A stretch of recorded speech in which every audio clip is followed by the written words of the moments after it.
Well, hello there, and welcome to our brand new Rant series. She said, "What?" I love it when I do that. Welcome to Events Demystified podcast, the Rant series, where we go off the cuff and say it as it is, tackling anything and everything in the AV production, technology, and event industry that not a lot of people are willing to talk about.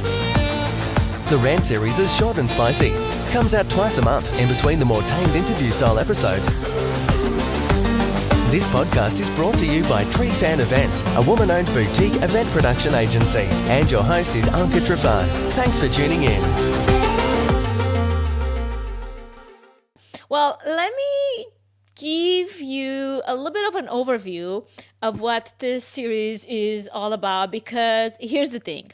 It's been about 2 years now, and I've kind of been like hiding behind this microphone, pretending like I'm all so good and corporate, and I don't, drop F-bombs occasionally, and I don't have strong opinions about things, and I don't have a bit of an attitude about it. Well, it's time to explore a little bit of that side of me, but also demystify some of the topics that not a lot of people are willing to talk about. And to be honest, I'm getting increasingly frustrated with myself and also, others in the event and production world, as wonderful as an industry this is. And it's time to voice some of that, built up frustration, maybe in the form of a rant, short, or maybe a full-fledged episodic rant, depending on how passionate I feel in the moment about that one topic or another. So, starting 2022, you should expect an influx of shorter episodic rants posted in between the more button-up conversations that you have been used to listening thus far. Now, I'm not saying that all rants will be created equal. I will strive to post nuggets of wisdom, tips, tricks, and some hard learned lessons, because as much as I want to, shake up a status quo, I do understand how I'll have to ease you into my internal talk and what really goes inside this mind of mine. And for anyone that might be taken aback, here's the thing. In the best case scenario, I've already lived half of my life.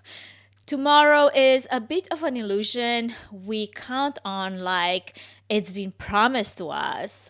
I had a really, really good friend, 34 years old, and she reminded me what living your life to the fullest looks like. She was the most passionate, living out loud, bold, and full of passion person that I've ever met in my life. And unfortunately, she died of cancer a few months ago after a few years of fighting this disease tooth and nail. So much loss of potential because of this merciless disease. And I still grieve her loss, and this brought a new sense of like urgency to me and the choices that I make and the way I choose to live my life. Plus, I'm also at a point in my life where I have to say it. I know who the heck I am, and I'm okay with being a mixed bag of good and bad and flash news. So are you, and so are those around you. And I have accepted all the good and the light that comes with all that bad. And if you have not, I hope that you get there someday soon, because it's a beautiful place of acceptance and freedom to be, who you were meant to be and no longer pinned down by someone else's labels and expectations of whom you ought to be based on their idea of who you are. Nobody else lives your life, this one sweet life that you've been given. So you better get the heck out of your own way and just live it. So if that's not a good enough reason to just say things as they are and just be bold about the things that you believe in, I don't know what else it is. But before I got here to this point, there's also a time when I was pretty unsure of who I was, and I had to ask myself, well, who the hell are you? And most importantly, who are you becoming? So I'm going to take you down the memory lane for a short story on my rock star transformation into a uptight corporate suit. But just in case you were imagining that, you could attempt to understand this person, I say I'm still working on that myself. So good luck with that. Anyway, not many of you know that I spent half of my high school years and my college years while working at a few local radio stations, which brought on this love for sound engineering that eventually turned into an actual career. I can't tell you how fun it was to escape the entire high school drama scene by working in this radio station and creating my top 10 and top 20 best hits for the two shows that I was DJing, which was top 10 slow hits and top 20 trance hits. I'm still such a fan of trance music. It's not even funny. But that's the place where I fell in love for the very first time with music. I fell in love with someone for the first time. I'm not going to tell you that I also lost my virginity in the radio, but that's another story. Maybe I'm going to cut it out in the post edit. But I also happen to have had my first heart broken episode there as well. So I've sort of lived the entire cycle, and regardless of the emotional upheaval, it still holds such a very special place in my heart. And while the person that meant the most to me back then is long time history now, I really cherish those memories, and I always will. When I moved to the US right after college, I knew that my radio days were over due to my accent, which I was quite insecure about at the time. And so the very next best thing that I thought about pursuing was sound engineering, because in radio, I also got obsessed with this little tiny Mackie 1204 that I was using while DJing my radio shows. Funny how one little thing can lead you down a path for the rest of your life.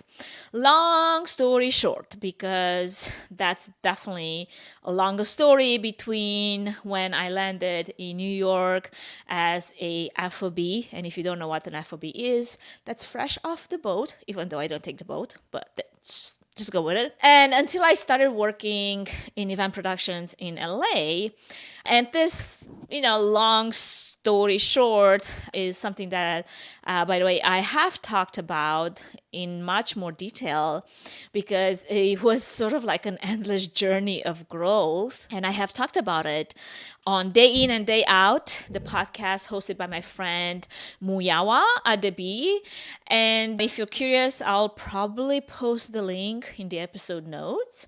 So anyway, once I got to LA, I was so hungry, almost like starving, to become a sound engineer. And all fame searching poor artists that end up in LA, I started from the bottom up. I mean, wrapping cables, cleaning the production warehouse, doing inventory, handling repairs, shipping, anything and everything a business needs to function. That's totally not glamorous. I was hungry and I was willing to do anything for a chance to learn as much as possible. And in so many regards, I feel like I'm still the same way today. If I want something, if I need to learn something, I'm not afraid to get my hands dirty and just do it. I think sometimes after being in the industry for a while, we get so hung up on how we're like veterans and how our pride kind of gets in the way and doesn't allow us to do the lowest of jobs just to start learning or putting ourselves in a uncomfortable situation where we have to learn something new because we feel like that's below us, when actually those are the opportunities that we can use in our favor to learn and grow the most, especially in areas where we feel we have a bit of a knowledge gap for one reason or another. All that to say, in a couple of years' time, I learned so much, I absorbed so much, I went to school, I was tested by fire. I've pretty much advanced from the cable wrapper to being an A2 and then the A1 on some really rad shows for some important A-liners. I think very fondly of those years, even though each show came with 18 hours long loadings and sound checks and setups and strikes and loadouts. I mean, taking naps on the truss, on pipe and drape, behind the stage, under the front of house mixer. I mean, I've done it all. But it was also the best of times when I felt like one of the guys, even though I was also very much aware of their secret fantasies. And for the sake of like keeping it light, I was just pretending like I had no clue about any of the jokes they're making and all the innuendos. I love those guys. I mean, regardless of them just being guys, I think I only made the mistake once to date one of them, and that did not end up well. So save yourself some drama and don't date your coworkers. And those are today's words of wisdom, in case you wanted some. Anyway, after many fun shows for a lot of cool people like Fergie and Britney Spears and Michael Jackson and Snoop Dogg and his crazy rapper crew and Hollywood U2 and Corinne Bailey Rae and Linkin Park. I mean, rubbing shoulders with Pamela Anderson and Kim Kardashian and a few others. I don't even recall their names anymore. I decided it was time to settle down and move to Portland, Oregon to start a family, right? I mean, I've had all the interactions with all those A-liners and it was so much fun, but I was so burned out. And I was at a point in my career where I was like, okay, I've done all of this. This was fun, but it's time to settle down. And I wanted a family, which meant exchanging my rock star, Smat, Crystal Rock, and Ed Hardy outfits, which were very generously donated by Cristiano Digier. He was a fashion designer for some really cool fashion lines. Fortunately, he's deceased now, R.I.P. Cristiano Digier. But that was something that I had to put aside and exchange all those rock star clothes for some corporate uptight suits and and I'm not gonna lie, it was tough, I mean, nothing says welcome to adulting than a well-fitted corporate outfit, okay? The corporate event production world wasn't all that bad, all right? I started actually earning more money and I got really good at, I know this is funny, very nerdy, but really good at EQing perfectly a bunch of talking heads and panelists on lavaliers. I mean, that's exciting stuff, right? So much for loud live bands and all the drugs and alcohol and all the crazy lifestyle that comes with that. Who needs all of that anyway? That's no way to be bringing children into this world. And that was my next stage of my life. And while I did manage to work until my 40th day of pregnancy while carrying my firstborn son, basically hanging Licos the day before my water broke, I knew, okay, I know it's crazy, but I knew what my body was capable of. So don't do that if you don't have confidence in your own body. My doctor almost flipped when he heard that. Anyway, I'm always the kind of person that is willing to push her body to the limit. And I've done that over and over again in different situations. Anyway, I end up with C-sections. And what do you know? The very next day, the very next weekend, actually, I was hiking with my 7 days old son to the top of Multnomah Falls in Oregon, which, if you don't know, it's a fun and steep 700-ish altitude gain hike. Again, don't do that unless you've done some other crazy shit before and your body can handle it. I digress. Corporate and fundraising events can still be fun and exciting given that you work with the right team of people. And I certainly did for many years, and that was really rewarding. And it's not the same kind of excitement when touring or mixing live concerts, for sure, but it's the kind of excitement that, for example, you can still have a balanced lifestyle, you can still have a family, and it's kind of like the excitement that, you know, if you were to make the comparison with, you know, a marriage, you can still find in your marriage after being married for a while without needing to be, you know, hooking up every other day as you used to in order to, I don't know, get or feel something. All that to say, who the heck am I now? Because I needed to ask myself that, because I've been many things over the years, and I've done quite a few things in the last 2 decades of being in this industry. And I want to believe that besides all of that, what I am now is someone that can contribute to this industry from my experience and many of the lessons that I have learned along the way.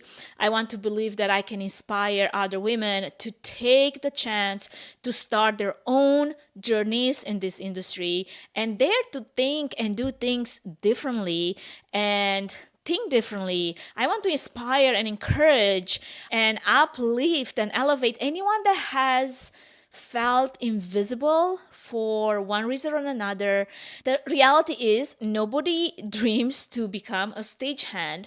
Everybody wants to be the superstar in the spotlight. But what if we change that and made the stagehand a superstar? What if we inspire more young people to step into these technical roles and make a career out of it? What if we mentor more women and create more opportunities for them in this field?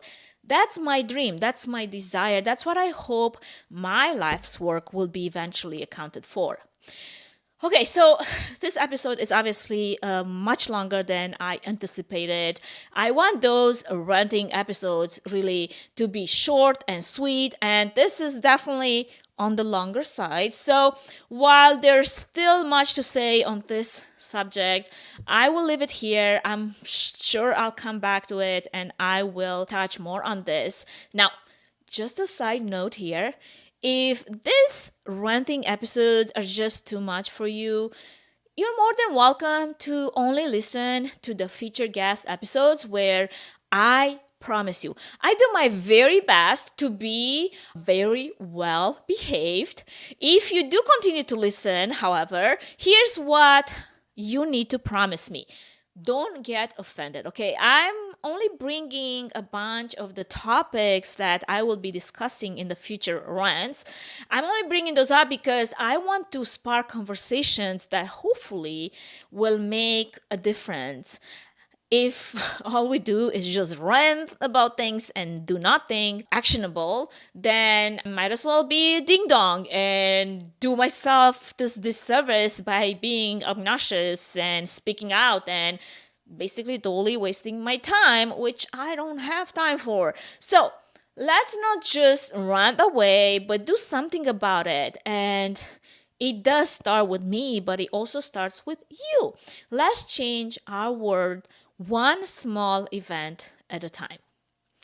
End of Rant, brought to you in love by yours truly. Thank you for listening to the Rant series of Events Demystified podcast. If you enjoyed this series and the other interview-style podcast episodes, please take a moment to review it and rate it. If you'd like to take it one step further, feel free to share it with your network. Connect with Anchor on social by tagging @Events Demystified Podcast. And if you'd like to learn more about Tree Fan Event services and find out if we're a good fit in supporting your event, can we help your event be successful with a 20-minute free consultation? Link in the episode's notes. Thanks for tuning in.